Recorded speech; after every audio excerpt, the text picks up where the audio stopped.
ចឹងណាស់នេះថ្ងៃនេះយើងមកសិក្សាពាក់ព័ន្ធជាមួយនឹង crime related words ហើយនៅទីនេះគឺខ្ញុំមានជាមួយនឹង American IPA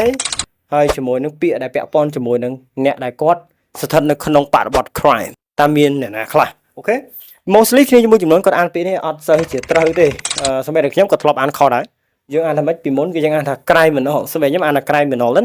ញ្ចឹងយើងមើល IPA កន្លែងនេះអស់នេះ IPA នេះយើងមានសលេង K ជាមួយសលេង O ហើយយើងបូកជាមួយនឹងស្រៈដែលជាប្រភេទ short ស្រៈខ្លីនៅក្នុង UK ប៉ុន្តែក្នុង American long វែងវាអាស្រ័យទៅលើនៅខាងក្រោយវាជាផ្ចាញ់ជាអ្នកមានសលេងឬក៏អត់សលេងបាទអញ្ចឹងអ្នកនេះឃើញ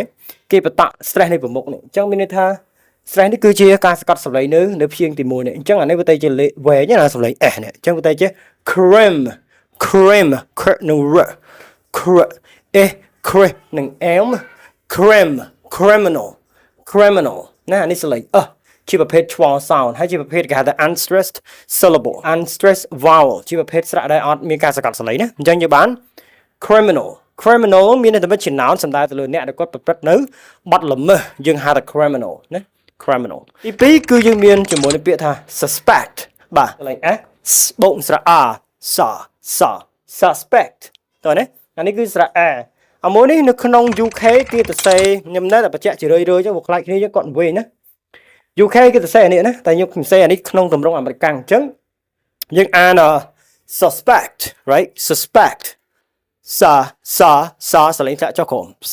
suspect អញ្ចឹងបើសិនជានរណាម្នាក់គាត់ជា suspect គាត់គឺជាជនសង្ស័យនៅក្នុងបទហេតុការណ៍ណាមួយអញ្ចឹងទៅដែលមានការបាញ់សម្លាប់គ្នាឬក៏អីអញ្ចឹងទៅណាអូខេអញ្ចឹងយើងត្រូវការដាក់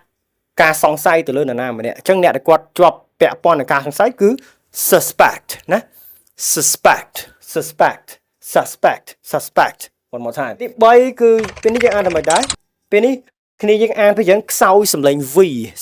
នឹងអានអត់ច្បាស់ទេហើយវាជាមូលហេតុតែពេលខ្លះអានទៅហើយគេ victim អញ្ចឹងយើងមកមើលទាំងអស់គ្នាអានេះមិនមែន victim ទេអញ្ចឹងយើងមានសំឡេង V ថ្មីមកខំបែរខាងក្រោមហើយបើចឹងចោលញោមបងកូនណាអញ្ចឹងយើងបានសំឡេង V ហើយមើលគេស្កាត់នៅព្យាង្គទី1ណាអញ្ចឹងយើងបានបូនឹង S v ជាមួយនឹងសលេង K vec តោះនេះ victim ណា victim តែពេលគេអានលឿនទៅគេស្កាត់នៅព្យាង្គទី1គេបលែងព្យាង្គទី2នេះគេបាន victim តោះនេះ victim I am not a victim I am a victim អញ្ចឹង victim សំដៅទៅលើគេហៅ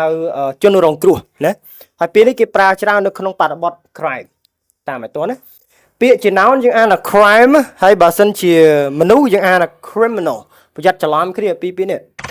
ពាក្យទីបន្តមកទៀតគឺយើងមានពាក្យនេះយើងអានសលេង W សលេង W ខុសពីសលេង V ណាអានតែខុសគ្នាពួកគ្នាជាមួយជាមួយអានតែកន្លែងហ្នឹងអត់ច្បាស់ទេអញ្ចឹងយើងបានសលេង W wow បូកជាមួយនឹងសលេង S w ជាមួយនឹងសលេង T wet តោះនេះ wet ហើយសលេងដៃគៀងចុះក្រោមចេះ wet តម្រង់មាត់មើលណា wet អញ្ចឹង wet ជាមួយសំឡេង n បូកសលេងស្រៈ s ជា schwa sound ហើយបូកសលេង s សំឡេង n schwa sound សលេង s អញ្ចឹងយើងបាន witness តោះនេះ witness បាទ witness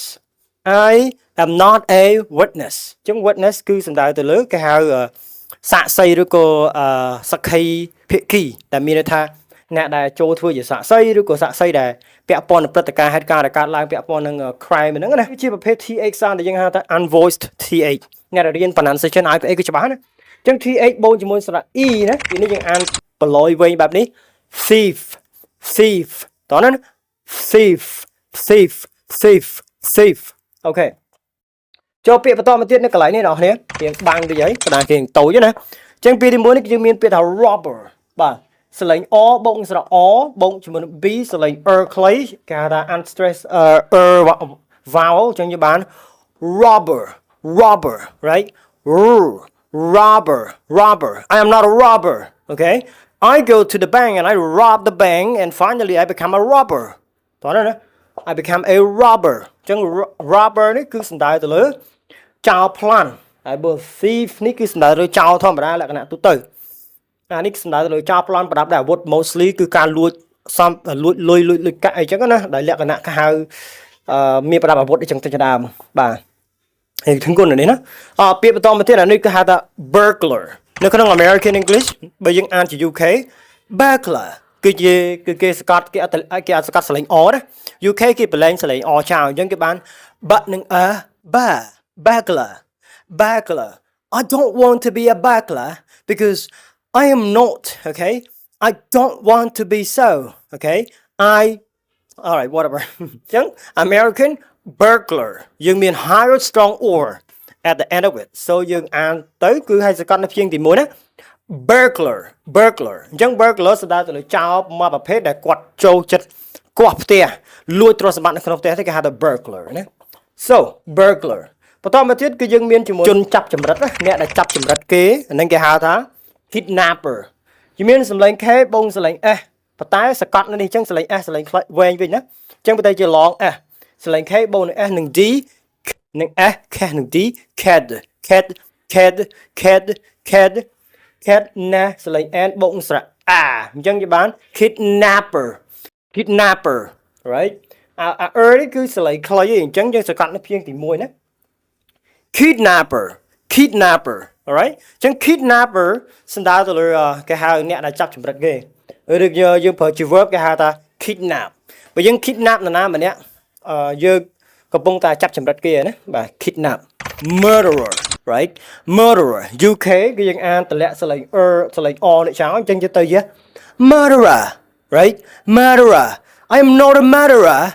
you have to think twice okay before you decide to accuse me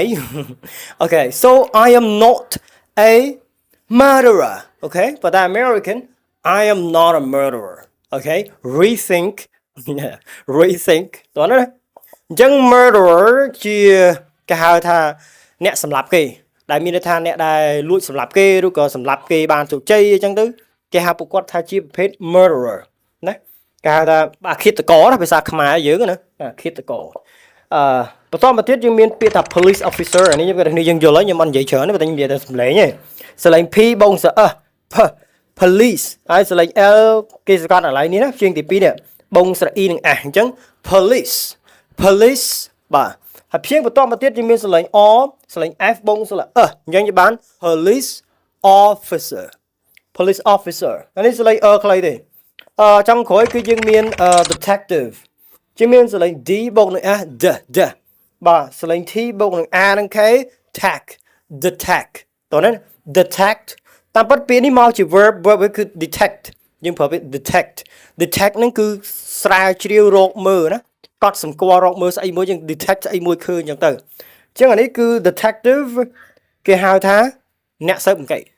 ភាគច្រើនគឺត្រូវបានស្គាល់ថាជាប្រភេទ FBI ឬក៏មានមុខងារផ្សេងទៀតសម្រាប់ពាក្យថា detective ណាព្រោះអីមានច្រើនណាមាន special investigator មាន FBI មាន term ច្រើនអ្នកដែលគាត់ស៊ើបអង្កេតពាក់ព័ន្ធនឹងបទឧក្រិដ្ឋកម្ម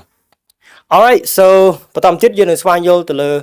ទីកន្លែងសកម្មភាពឬក៏ verb ដែល relate ជាមួយនឹង crime related word ដែលនោះចង់បានតម្លាក់នៅក្នុងវីដេអូរបស់ខ្ញុំមកខ្ញុំនឹងធ្វើតឲ្យគ្នាយើង Okay see you at the next day so make sure you are not a criminal you are not a suspect you are not a witness okay or you are not a victim I don't know victim you are not a thief okay you are not a thief you are not a robber you are not a burglar you are not a kidnapper and you are not a murderer and you are not a police officer and make sure you are not any of them or any of them I don't know okay see you tomorrow I don't know next day